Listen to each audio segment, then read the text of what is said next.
Strength meets speed with the new Motiv Steel Forge. How's it going, everybody? I'm Zintars Grinfelds. Welcome to my channel. Let's talk about one of the newest Motiv releases today. Thanks for joining. Hope we have fun.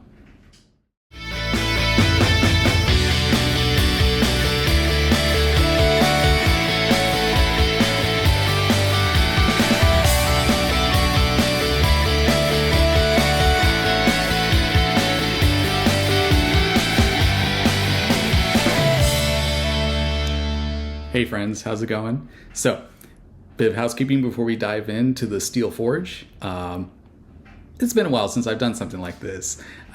If you haven't been able to tell from how my YouTube channel looks, I'm completely rebranding, completely modifying everything because, well, I just signed on with Motiv. So, thanks to Brett Spangler and everyone in the Motiv family for bringing me on. I'm excited to be doing this. Excited to have a reason to talk bowling with everyone out there on YouTube and all social media because it's my passion, it's my love, and I get to do it all about Motiv equipment. It's gonna be a lot of fun. So please be nice to me as I knock off the rust here and get used to talking to camera all over again. But here we go. Motiv Steel Forge. Why is it such a big deal? Okay. First of all, like I said, I just signed on, so I have not thrown a forge of any type before. So this was an important one for me to get as I build out my initial arsenal. And believe me, that will be a later video about how I went about assembling a brand new Motiv arsenal. Stay tuned. And that's right. If you want to stay tuned, like, subscribe, and make sure that you comment down below because I love interacting with all you guys. Anyway. Steel Forge is a high diff, low RG ball with that detonator core that they all come with. Big deal for me because that's right in the vein of balls that I've used a lot of in league, tournament, PBA events. So I knew I needed to get my hand on this ball, usually a diff above 0.5 and RG something like a 2.48, say 2.45 to 2.5. That's been my butter zone, right? Doesn't mean that every ball that falls in that zone has been good for me, but Steel Forge absolutely nails it.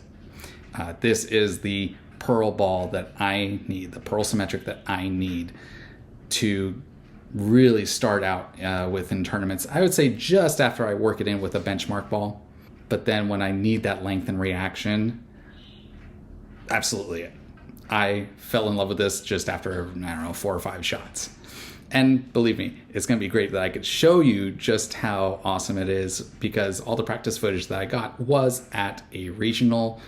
You're seeing this as I first saw it on a 42-foot Rick Steelsmith pattern. So great. I'm not just throwing this on a house shot. I'm throwing it on something that we're competing on as professionals.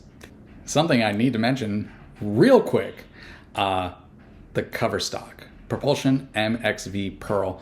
If you've heard about this before, it's because it's the same as the Evoke Hysteria. And that's all the more reason why I needed to get the Steel Forge. The Steel Forge, like you will see in these clips, very continuous off the point for me. Kicks up quick, has a lot of angle, but I love that shape and continuity as it drives through the pins. That's something that I look for in a ball. The Evoke Hysteria looks great for me, but it has a little more of that skid stop kind of a look. That works for a lot of people. It works for me too, especially later in blocks.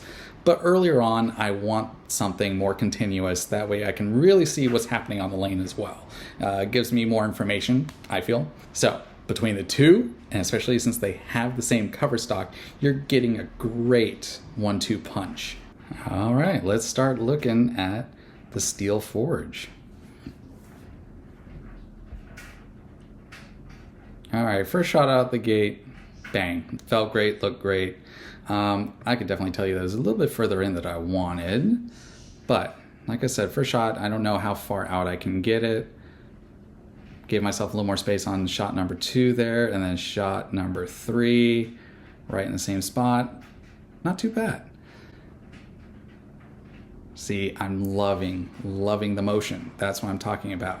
And I think it shows up on this shot the most. Yeah, I got it out to the right, but it didn't hit early and stop. It kept coming through.